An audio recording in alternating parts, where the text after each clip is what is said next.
Besides the obvious advice of just starting it, I can say that I made my first couple of games in PowerPoint, just making slides that go to other slides. Then you can make like adventure stories, like pick your own adventure kind of things. That's probably bad advice, but that's an example. I'd say get started, go to some game jams, meet some people.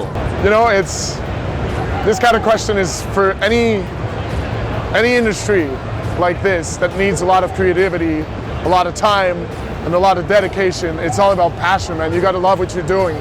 You got to really love what you're doing, because it can be a really painful process sometimes.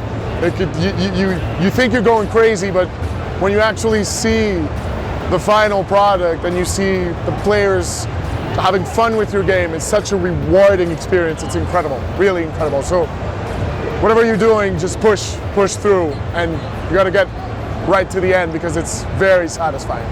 Just get started. Honestly, like if you want to make your own game, don't get hung up on the fact that you haven't done anything before. Like if you try Unity or Game Maker or any of these other tools that are out there, most of them have free student versions that you can just use and mess around with. There's amazing tutorials out there.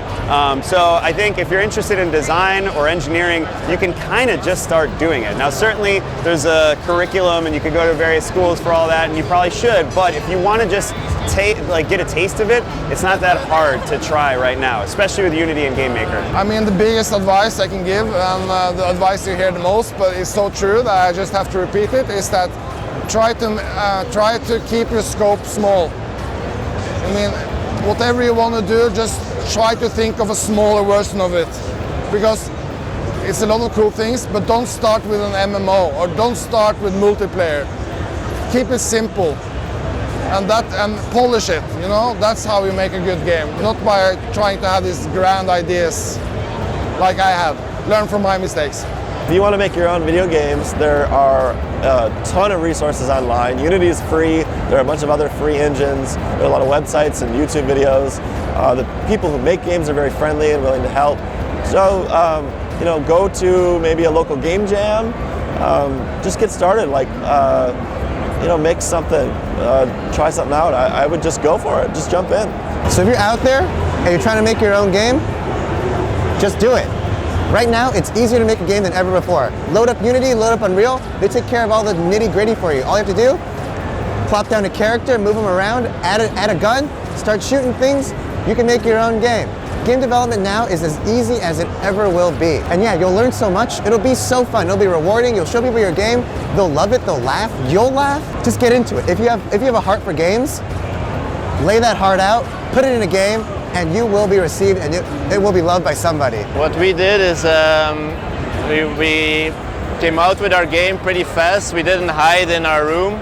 I think that's a very valuable advice, that you like go to events, go to like even your own community. Like in Belgium we have a very small indie community, but everybody knows each other and they help each other a lot. So I don't think we could have applied for our funds without help from other people. So I think you really like make each other stronger if you you know, if you help each other. It's very dependent on who you are as a person, what resources you have available. The advice I always have is just to make the game. It doesn't matter how good it is, how bad it is, just make games. And that's the kind of key secret to breaking into the games industry, is once you've made a game, you're kind of in, and you can keep making games. You might not make a lot of money right off the bat, but the most important thing is just making things and finishing products. I think that being unique and weird is probably better than being, you know, very polished or going after a popular trend. A lot of people, especially people here who are looking at indie games, who are looking at the stuff in the mega booth, are all looking for weird things and unique things, and that's one of the easiest ways to stand out. The easiest thing to do is think really small, de-scope it, and then make it even smaller. That's probably the best advice. And collaborate. If you're only good at one thing, that's fine. Collaborate with someone else who's not good at that thing and work together. And again, keep the scope down as small as you can and release that, learn from that, and just keep doing that. We've done a bunch of game jams. We've done so many flash games, advert games, you know, marketing games. We kind of learned, you know, trial by fire. So give yourself like a month and then make a game in a month and then move on from that. Don't try and make the biggest game, or just copy games. Like, make it really simple. Make asteroids or make Breakout, do that, and then put a twist on it, and then make your own original game. I think trying to make a game from scratch with new ideas is really daunting. So, you know, give yourself like I was making like really simple Flash games back in 1997. You know, those were like simple memory games, and I built and I learned how to like optimize from that. So that's my advice. Start small, pay homage to other classic games, and then put a twist on them, and then just keep making more games and collaborate.